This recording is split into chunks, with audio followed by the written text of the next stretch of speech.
천국은 키즈존이다.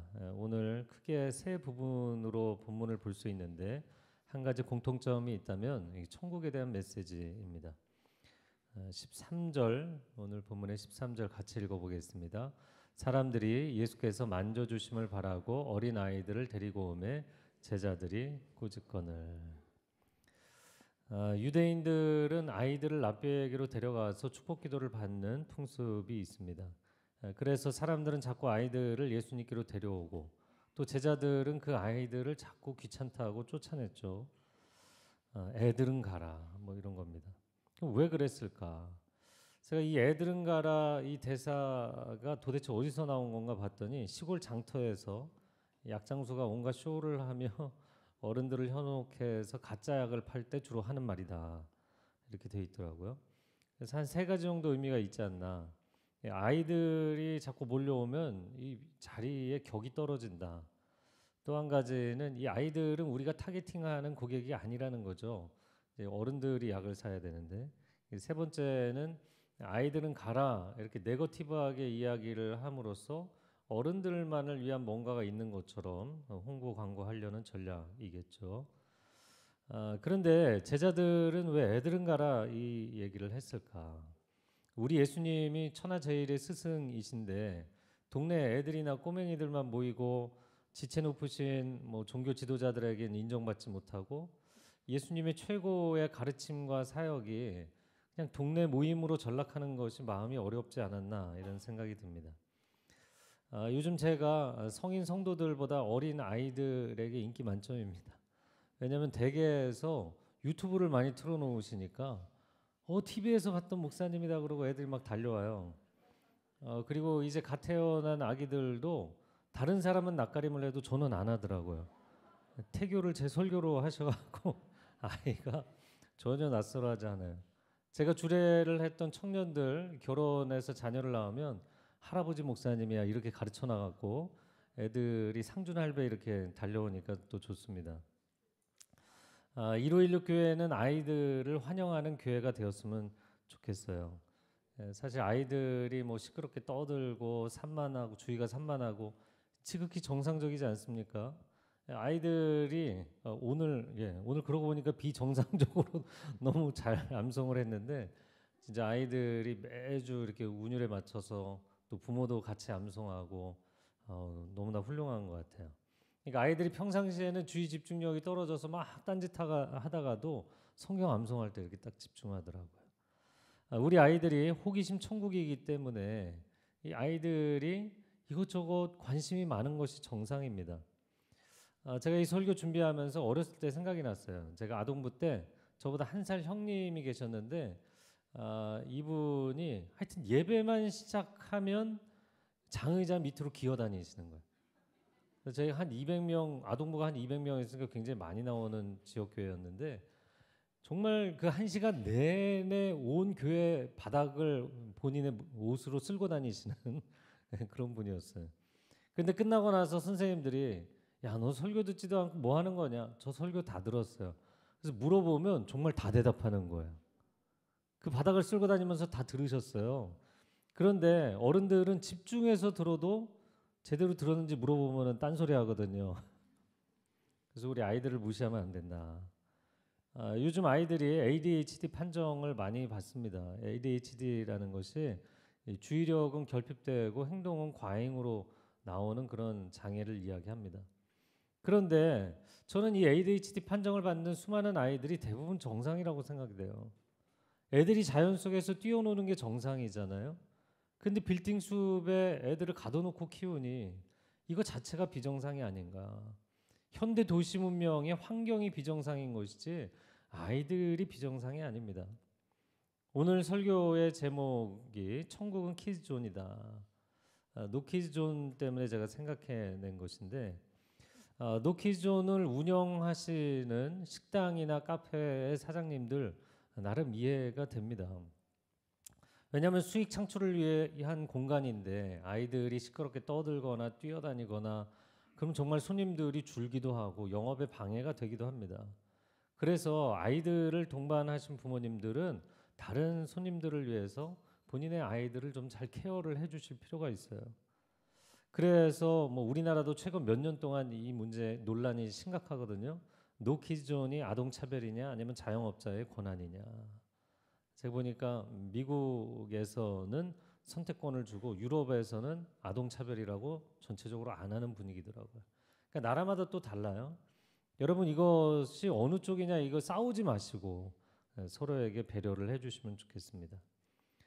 저는 저희 이렇게 입주한 건물에 4층에 어린이 도서관 꿈꾸는 요셉을 만든 것이 얼마나 자랑스러운지 모르겠습니다. 아이들이 이 장소를 좋아하기 시작하면서 주일날 어린이 도서관 오고 싶어서 달려오고 주중에도 어린이 도서관 간다 그러면 막 달려오는 아이들이 있어요. 근데 한 아이가 내가 정말 보고 싶은 책이 있는데 여기 도서관에 없어요 그러는 거예요. 그렇구나. 근데 그 다음 주에도 또 와서 제가 꼭 보고 싶은 책이 있는데 여기 없어요. 그러더니 이 아이가 급기야 혹시 제가 사서 여기 꽂아놔도 될까요? 그럼 너가 사면 너네 집에다 꽂아놓고 편하게 보면 되지 않니? 아니요, 저는 이 장소가 좋아요. 이 장소에서 그 책을 꺼내서 보고 싶어요. 그러니까 어린이 도서관이 아이들의 애착 장소가 된 거예요. 할렐루야. 그래서 어려서부터 아이들이 성경 말씀을 암송하고 교회를 가까이 하고 책을 가까이 하고 그런 우리 아이들이 이 한국 교회의 미래가 되고 대한민국의 미래가 될 줄로 믿습니다. 이어지는 14, 15절 같이 읽어보겠습니다. 예수께서 보시고 노하시어 이르시되 어린 아이들이 내게 오는 것을 용납하고 금하지 말라. 하나님의 나라가 이런 자의 것이니라. 내가 진실로 너희에게 이르노니 누구든지 하나님의 나라를 어린아이와 같이 받들지 않는 자는 결단코 그곳에 들어가지 못하리라 하시고, 예수님이 어린아이들을 포용하시면서 하나님의 나라는 어린아이와 같이 받아들이는 사람들의 것이다. 왜 그런 말씀을 하셨을까 이렇게 생각을 해봤더니 어른들은 프라이버시가 존중받기를 원하잖아요. 이 침해당하는 거 굉장히 싫어합니다. 근데 아이들은 24시간 함께 있기를 원하거든요. 그래서 이렇게 참 곰곰이 생각을 해보니까 천국은 개인 공간이 없는 것 같아요. 일단 모든 영역에 주님을 위해서 우리가 존재하는 것이고 그리고 함께 다 같이 예배하는 자리이기 때문입니다. 아이들의 어떠한 특성 때문에 천국은 키즈존이 되었을까? 한 4가지 정도 간단하게 생각을 해봤습니다. 첫 번째는 우리 아이들이 공짜를 잘 받는다. 아이는 부모에게 끊임없이 그게 용돈이 되었든 음식이 되었든 새 옷이 되었든 학용품이 되었든 끊임없이 부모에게 무엇인가를 받잖아요. 그런데 어른들은 본인이 값을 치르지 않은 것을 받는 것, 이거 상당히 부담스러워합니다. 그러다 보니까 내가 돈 내고 내가 샀다, 내 돈 내산을 상당히 자부심 있게 생각하잖아요. 하지만 천국은 오직 그분만이 입장료를 내실 수 있는 공간인 줄로 믿습니다. 두 번째는 우리 아이들이 순수하게 받아들인다는 거예요. 큰 선물이든 작은 선물이든 무슨 다른 의도가 있다고 생각하지 않아요. 그런데 우리는 누군가가 갑자기 공짜로 선물을 주면 이 사람 무슨 의도가 있는 거지? 혹시 선물이 아니라 뇌물 아니야? 이런 생각들을 하잖아요. 근데 아이들은 순수하게 받아들인다. 세 번째, 아이들은 겸손하게 받아들인다. 연말이 지나고 나면 설날이 올 텐데 여러분 우리 어린 자녀들에게 어르신들 앞에 세배해야 된다. 세배하면은 세뱃돈도 주죠. 그래서 어린 자녀들 세배 연습시키면 애들이 뭐 자세가 기우뚱하면서도 얼마나 열심히 해요. 근데 만약에 여기 있는 어른들한테 그 푼돈 준다고 세배하라고 하면 우리가 고개 숙이겠는가? 아이들이 굉장히 겸손한 거죠. 겸손하게 받아들입니다. 네 번째, 우리 아이들은 믿음으로 받아들입니다. 어른들이 아이에게 뭔가를 주겠다고 이야기를 하면 철석같이 잘 믿는 거예요. 그런데 어른들은 하나님이 우리에게 천국을 주신다고 이야기하는데도 내가 그걸 어떻게 믿느냐? 눈에 보이는 세계도 내가 다 못 믿겠는데 보이지 않는 천국을 내가 어떻게 믿느냐? 교회를 다니시면서도 천국에 대한 믿음이 없는 분들도 있어요. 어린아이와 같은 믿음이 되시기를 축복합니다. 16절 말씀 같이 읽어볼까요?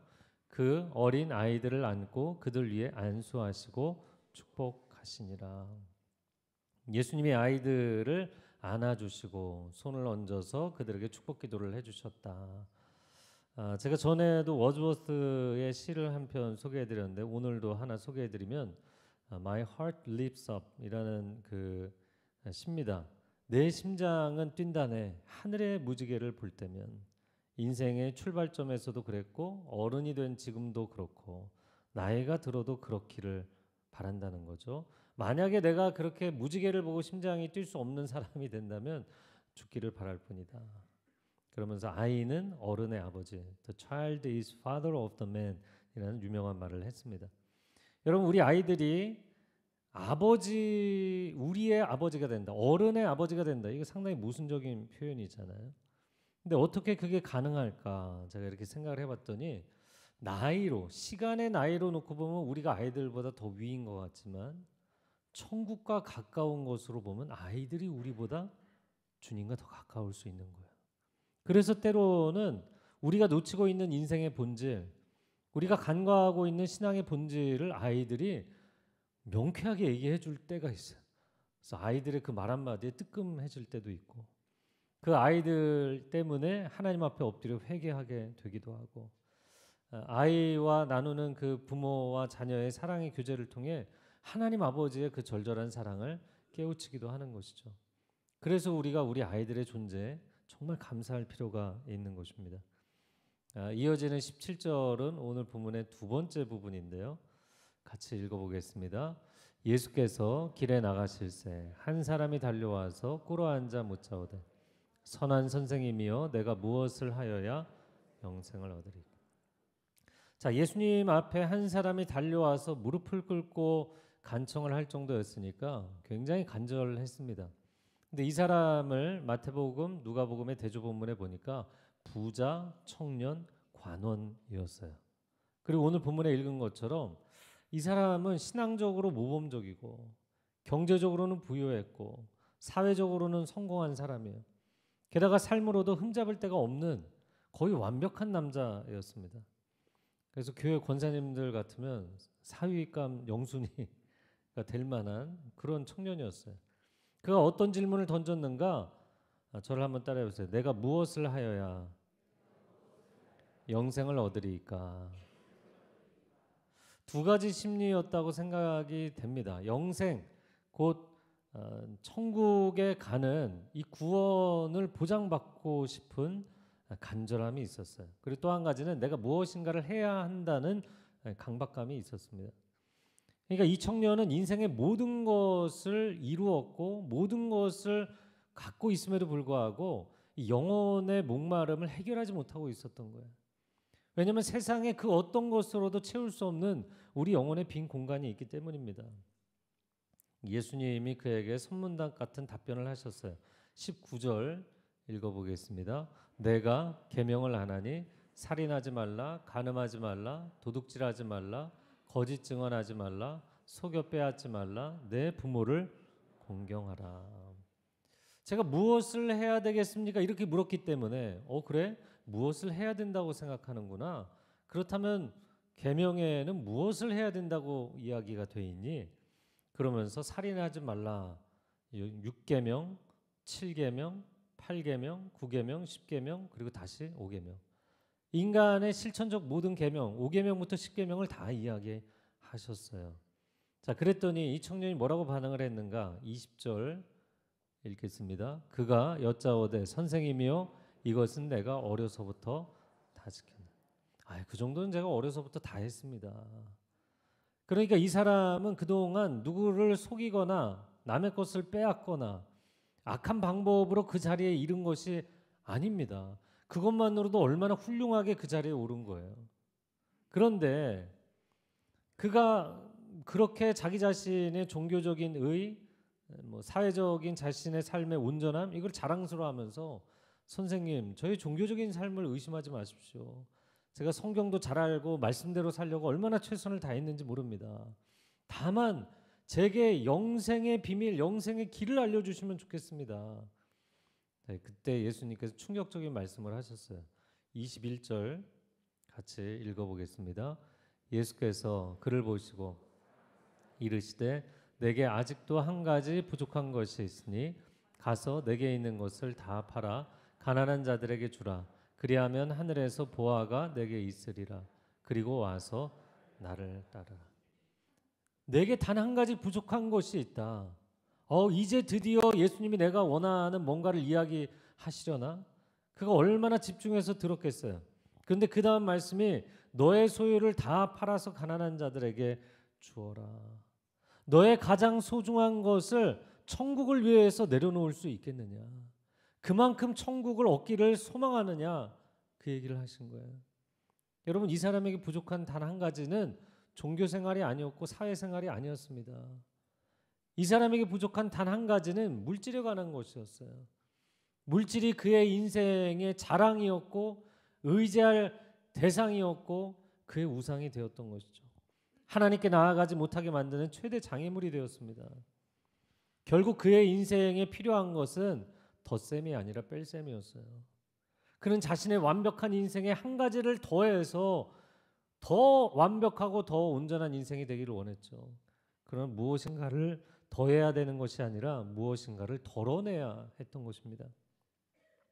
내 인생을 더 완벽하게 만들어줄 종교 생활이 필요한 것이 아니라 나를 채우고 있는 이 용색한 세상 자랑들을 다 내려놓고 오롯이 주님만으로 하나님만으로 채우는 것이 필요했던 거예요. 자, 그가 그러면 예수님의 제안을 받아들였는가? 받아들일 수가 없었어요. 그래서 22절 말씀 같이 읽을까요? 그 사람은 재물이 많은 고로 이 말씀으로 인하여 슬픈 기색을 띠고 근심하며 갔다. 이 장면을 이렇게 묵상해 보면 그가 등을 돌리고 어깨가 축 늘어져서 가는 그런 장면이 떠오릅니다. 예수님은 이 청년에게 그리고 우리 각자에게 천국에 대해서 어떤 말씀을 하기를 원하시는 것일까? 이제 마지막으로 5가지 정리를 해보겠는데요. 23절 같이 읽어보겠습니다. 예수께서 둘러보시고 제자들에게 이르시되 재물이 있는 자는 하나님의 나라에 들어가기가 심히 어렵도다. 네, 심히 어렵다. 여러분, 첫 번째 나누고 싶은 것은 천국은 플러스 원이 아니라 only one, 하나를 더하는 것이 아니라 그것이 전부가 되는 것입니다. 하나님은 인생의 여러 가지 애착 대상들 중에서 하나가 되시는 것이 아니라 하나님은 우리의 유일한 경배의 대상이 되시는 줄로 믿습니다. 하나님을 사랑하되 오늘 아이들이 암송한 것처럼 온 마음과 온 뜻과 온 힘을 다해 하나님을 사랑하시기 바랍니다. 나는 신앙도 좋고 우리 가정도 평안하고 사업도 잘 되고 내 인생은 너무 완벽한 것 같아. 이렇게 생각을 하십니까? 아니면 정반대로 나는 하나님을 믿고 있지만 자녀가 여전히 방황하고 있고 경제적으로 너무 어렵기 때문에 이 부족한 부분이 채워지지 않으면 끊임없이 하나님을 원망하고 불안해하고 절망하고 낙심해야 되는가? 그렇지 않다는 거예요. 여러분, 성경은 하나님이 내 인생의 여러 가지 중에 한 부분이 아니라 그분이 전부이시다. 하나님이 나의 아버지가 되셨다면 나는 인생의 모든 것을 이미 얻은 사람인 줄로 믿습니다. 24절과 5절 말씀 같이 읽겠습니다. 제자들이 그 말씀에 놀라는지라 예수께서 다시 대답하여 이르시되 얘들아, 하나님의 나라에 들어가기가 얼마나 어려운지 낙타가 바늘기로 나가는 것이 부자가 하나님의 나라에 들어가는 것보다 쉬우니라. 왜 들어가기가 어려운가? 왜 그 부자 청년은 왜 예수님의 제안을 받아들이기 어려웠는가? 그것이 자기가 죽는 길이라고 생각했기 때문이에요. 살 길을 찾았는데 죽을 길을 알려주셨잖아요. 그러나 예수님은 정반대로 얘기하신 것이죠. 천국은 죽는 길이 아니라 사는 길입니다. 인생을 살아가면서 죽고 싶은 마음을 가진 사람은 정상적이라면 없는 거예요. 제가 밴쿠버에서 1:1 제자 양육반을 할 때 한 20명 정도 계셨는데 이 헌신에 대한 주제를 다루면서 이 청년의 본문을 예로 들고 여러분 같으면 이 제안을 받아들이실 수 있는 분 있겠습니까? 그랬더니 20명이 다 고개를 숙이더라고요. 지금 성경 공부 진도 안 나게 가게 생겼어요. 근데 한 솔직한 집사님이 손을 번쩍 들더니 목사님 전 못합니다. 내가 이민 와서 20년 동안 이 집 한 채 장만하느라고 얼마나 고생을 했는데 난 절대 이거 못 내려놓습니다. 여러분, 솔직한 고백이죠. 자식을 애지중지 키우는 부모에게 자녀를 내려놓으라고 하면 내려놓을 수 있는가? 사업이 자기 인생의 전부가 된 사람에게 사업을 내려놓으라고 하면 할 수 있는가? 평생 자산 관리하며 살던 사람에게 자산을 내려놓으라고 하면 할 수 있겠는가? 한 분야의 전문가로 살아왔던 사람이 당신의 전문 분야에 대한 고집을 내려놓으라고 하면 할 수 있는가? 그게 안 되는 거예요. 그러다 보니까 다 자식에게 목을 매고 사업에 목을 매고 재산에 목을 매느라 자기 영혼의 목이 조여오는 것을 모르는 거예요. 그렇게 자기 영혼의 목을 조이면서 사람들이 사는 거예요. 그런데 예수님은 그걸 내려놓아야 된다고, 내려놓아야만 살 수 있다고, 그래야만 하나님이 보이고 천국이 보인다고, 그걸 내려놓아야만 비로소 가족이 보인다고. 그럼에도 불구하고 그거 내려놓으면 죽을 것 같은 거예요. 이 줄을 내려놓으면 죽을 것 같은 거예요. 그러나 예수님이 우리에게 주님의 길을 보여주시는 것은 죽는 길이 아니라 사는 길을 보여주시는 거예요. 26절과 7절 말씀 같이 읽어보겠습니다. 제자들이 매우 놀라 서로 말하되 그런 중 누가 구원을 얻을 수 있는가 하니 예수께서 그들을 보시며 이르시되 사람으로는 할 수 없으되 하나님으로는 그렇지 아니하니 하나님으로서는 다 하실 수 있느니라. 사람은 할 수 없지만 하나님은 하신다. 천국은 인간의 불가능을 가능으로 만드시는 하나님 나라의 역사입니다. 인간은 3차원의 시공간 세계에 살고 있는 존재잖아요. 이 세계 너머의 세계, 그 영원이라는 세계를 인간이 상상을 할 수 있고 거론은 할 수 있지만 인간이 자력으로 그 세계에 들어갈 수는 없어요. 그런데 하나님은 우리를 사랑하시는 아버지이시기 때문에 우리를 그 공간으로 부르시는 줄로 믿습니다. 요한복음 14장 2절과 3절 말씀 같이 읽어볼까요? 내 아버지 집에 거할 곳이 많도다. 그렇지 않으면 너희에게 일렀으리라. 내가 너희를 위하여 거처를 예비하러 가노니 가서 너희를 위하여 거처를 예비하면 내 다시 와서 너희를 내게로 영접하여 나 있는 곳에 너희도 있게 하리라. 아멘. 네, 이 하나님 아버지의 약속입니다. 자, 오늘 본문의 제일 마지막 절인데 31절 말씀 읽어보겠습니다. 그러나 먼저 된 자로서 나중되고 나중된 자로서 먼저 될 자가 많으니라. 네, 천국은 마지막 영원한 대반전이 될 것입니다. 높은 자는 낮아지고 낮은 자는 높아지고 강한 자는 약해지고 약한 자는 강해지고 부유한 자는 가난해지고 가난한 자는 부유해지는 영원한 반전이 일어날 거예요. 그런데 이 마지막 대반전은 그냥 한순간이 아니라 영원토록 그분의 나라에서 지속된다. 그러므로 이 땅에서 낮고 천한 인생, 가난하고 연약한 인생을 살았던 사람들은 결코 낙심할 필요가 없습니다. 결코 주눅들 필요가 없어요. 만약에 우리가 그렇게 산다면 그것은 현세주의자들의 관점이에요. 이 세상이 전부라고 생각하는 사람들. 우리에게는 영원한 하나님의 나라가 기다리고 있는 줄로 믿습니다. 네, 오늘 천국에 대해서 4가지를 살펴봤는데 이 5번째를 위해서 오늘 본문을 좀 다시 앞부분으로 돌아가서 볼 필요가 있어요. 5번째, 천국의 정의를 한번 같이 읽어볼까요? 시작. 천국은 희생이 아니라 특혜로 가는. 내가 어떤 희생과 대가를 치루어서 들어가는 것이 아니라 하나님의 특별한 은혜로 들어가는 나라인 줄로 믿습니다. 오늘 본문에 우리가 읽었던 이 청년에 관련된 본문을 보면 17, 18절에 이 청년이 질문을 하면서 선하신 선생님 이렇게 얘기를 했어요. 그랬더니 예수님께서 네가 왜 나를 선하다고 하느냐? 하나님 한 분 외에는 선한 이가 없느니라. 여러분, 그러면 하나님 한 분밖에 선한 분이 없는데 왜 나에게 선하다고 하느냐? 나는 하나님이 아니다라고 하시는 건가요? 본인이 곧 하나님이시라는 얘기를 하는 거잖아요. 너 그거를 알고 질문하는 거니? 내가 지금 누구인지를 알고 질문하는 것이냐고 물어보신 거예요. 여러분, 만약에 정말 중요한 수술을 앞두고 있다. 그러면 뭐 당장에 마음이 조급해서 옆에 있는 친구한테 물어볼 수도 있고 동네 의원에 가서 물어볼 수도 있어요. 그러나 여러분이 진짜 믿을 만한 대답을 원한다면 전문가를 찾아가고 명의를 찾아가지 않겠어요?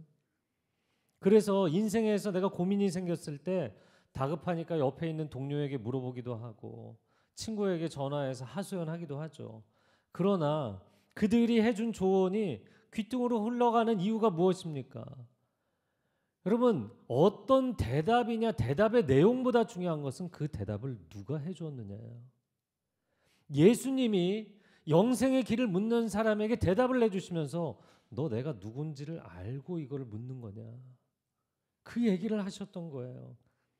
제가 통독을 하면서 매주 질문을 받거든요. 그러면서 늘 하는 얘기, 모든 질문은 좋은 질문입니다. 답변을 쓸 때마다 제가 항상 첫 번째 좋은 질문입니다 이렇게 쓰고 시작하거든요. 사람에게 질문하면 사람의 대답을 듣겠지만 하나님께 질문하면 하나님의 대답을 들을 줄로 믿습니다. 그가 예수님께 질문했어요. 천국의 주인께 천국에 어떻게 갈 수 있냐고 질문했어요.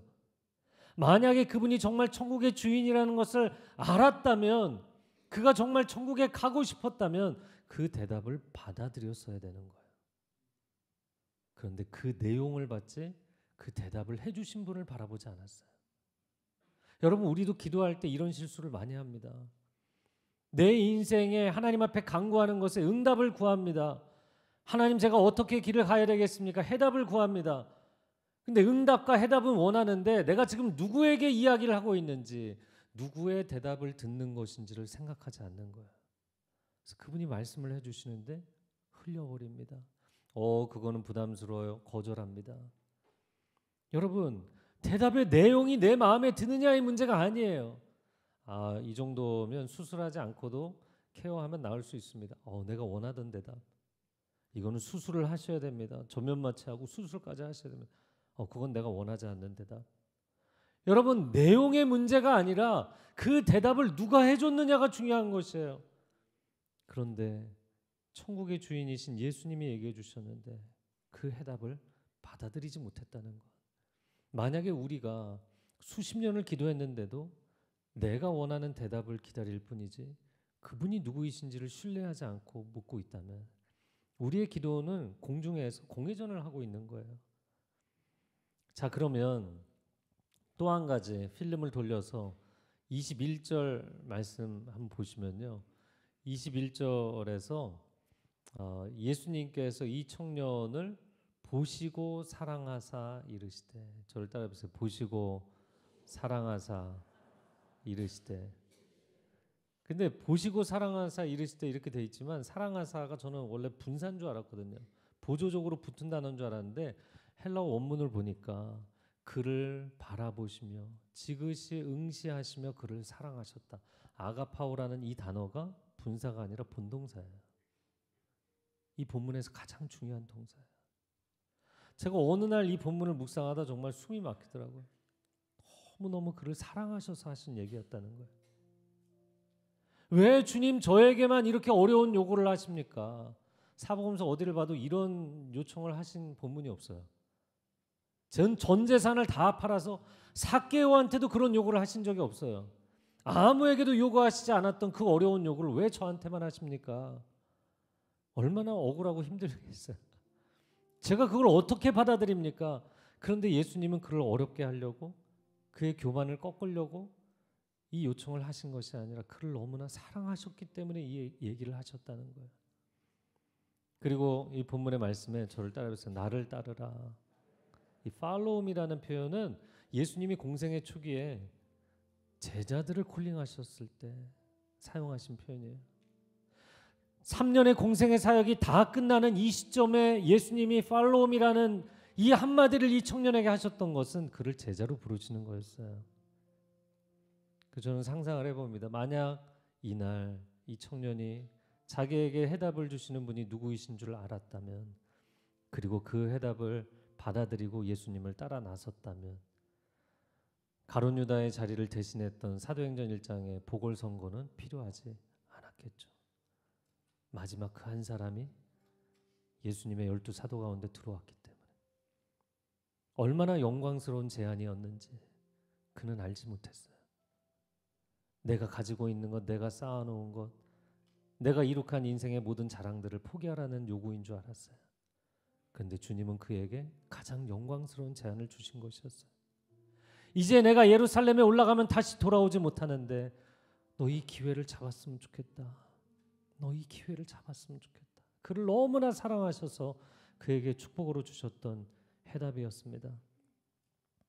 여러분, 우리는 이 부자 청년의 모습을 하고 있을 때가 얼마나 많은지, 내가 내 손으로 일궈놓은 것이 뭐가 그렇게 대단하다고 주님 앞에 내려놓지 못하고 이것을 움켜쥐고 주님의 해답을 받아들이지 못하는, 여러분, 세상의 정답들은 전부 내 노력으로 찾아내는 것이고 내 힘으로 얻어내는 것입니다. 하지만 영원한 하나님의 정답은 내가 얻어내는 것이 아니라 그냥 그분의 은혜로 주어지는 것이고 되어지는 줄로 믿습니다. 그래서 영생은 내가 뭐 취득을 하는 게 아니에요. 나를 사랑하시는 그 아버지의 사랑을 받아들이기만 하면 되고, 그러면 내가 아버지의 자녀가 되는 것. 그래서 아버지의 자녀이기 때문에 그 나라에 가는 것입니다. 그 하나로 족합니다. 다른 어떤 노력을 해야만 들어갈 수 있는 나라가 아니에요. 그래서 천국은 왕의 자녀들만이 들어가는 키존이 된 것이죠. 왕의 자녀라고 겸손히 고백할 수 있는 사람들만이, 하나님이 내게 허락하시는 이 천국의 영광과 유산과 기쁨이 세상의 그 어떤 것과 비교할 수 없다고 고백하는 사람들, 그 사람들에게만 주어지는 하나님의 특별한 선물인 줄로 믿습니다. 이 시간 함께 기도하겠습니다.